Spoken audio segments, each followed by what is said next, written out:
Nobody was afraid of Kenji. That was his greatest weapon. In the mountain village of Kudatani, there was a swordsmith competition held every 10 years. The winner would earn the title of Tosho no Kami, Master of the Blade, and forge the sword carried by the regional lord himself. It was the highest honor any craftsman could receive. Men trained for it their entire lives.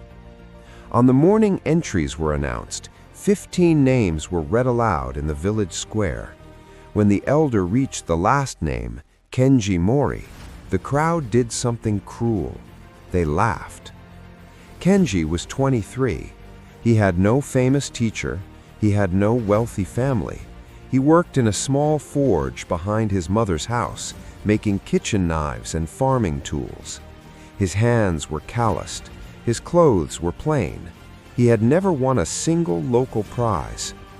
The other smiths, some of them twice his age, with decorated workshops and wealthy patrons, looked at him the way a hawk looks at a sparrow, barely worth noticing.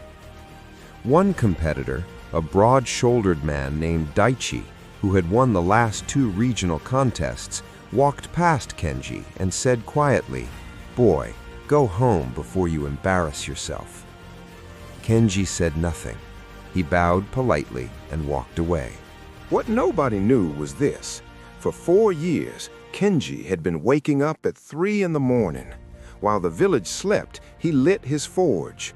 He had spent hundreds of nights studying ancient folding techniques written in manuscripts borrowed from the Lord's library.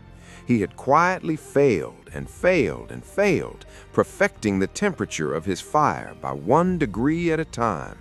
He had broken 40 blades to understand why the 41st held. He had learned to listen to steel the way some men listen to music. He did not talk about any of this. There was no audience for his midnight work. He did not post his progress for others to admire. He simply built, alone, unseen, uninterrupted.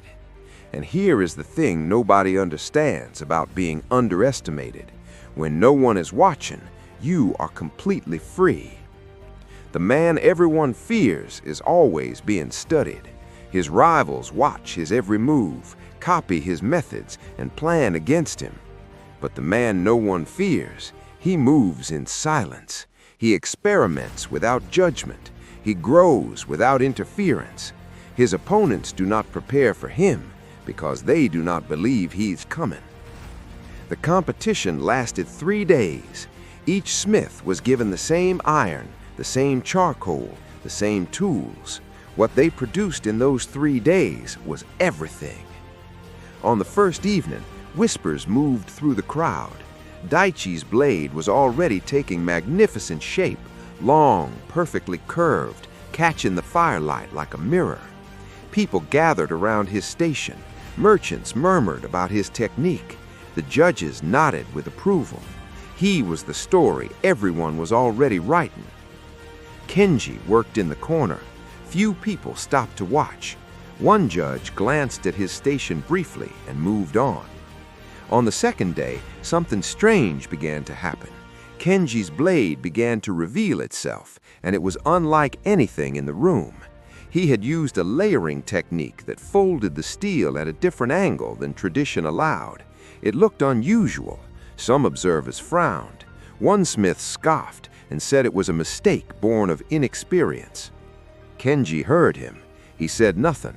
He kept working.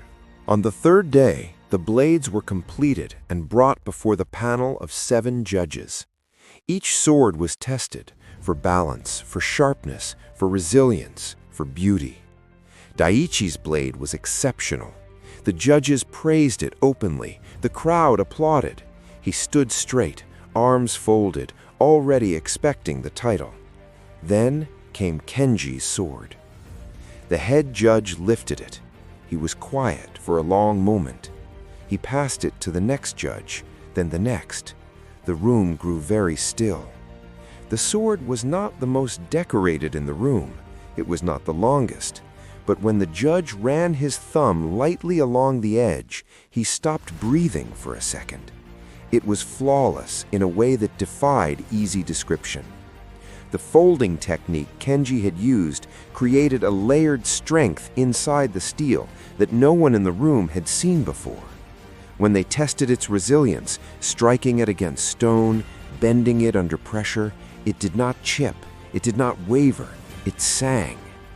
The head judge set it down slowly. He looked at Kenji, this quiet young man in plain clothes who had made kitchen knives, and said the words that changed everything.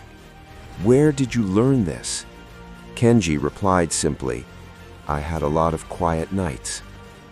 He won, not because he was lucky, not because the judges were wrong about everyone else. He won because for 4 years, while his rivals slept soundly inside their reputations, Kenji had been sharpening something they could not see coming. The greatest advantage in any competition is not talent, it is not money or connections, it is invisibility.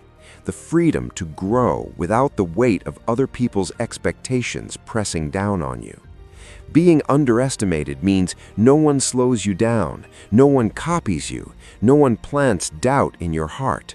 You are left alone with your work, and that is a sacred, dangerous gift.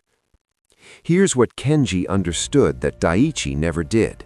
The person everyone is watching must always perform. The person no one is watching can truly prepare. If you have ever been dismissed, overlooked, or told you were not quite enough, good. That is not your wound, that is your cover. Move quietly, build deeply, let them underestimate you all the way to the finish line. And when the moment comes, and it always comes, let your work speak the words your silence held for years. The invisible sword cuts deepest. The bamboo that bends in the storm is the bamboo still standing when the wind stops. Old proverb.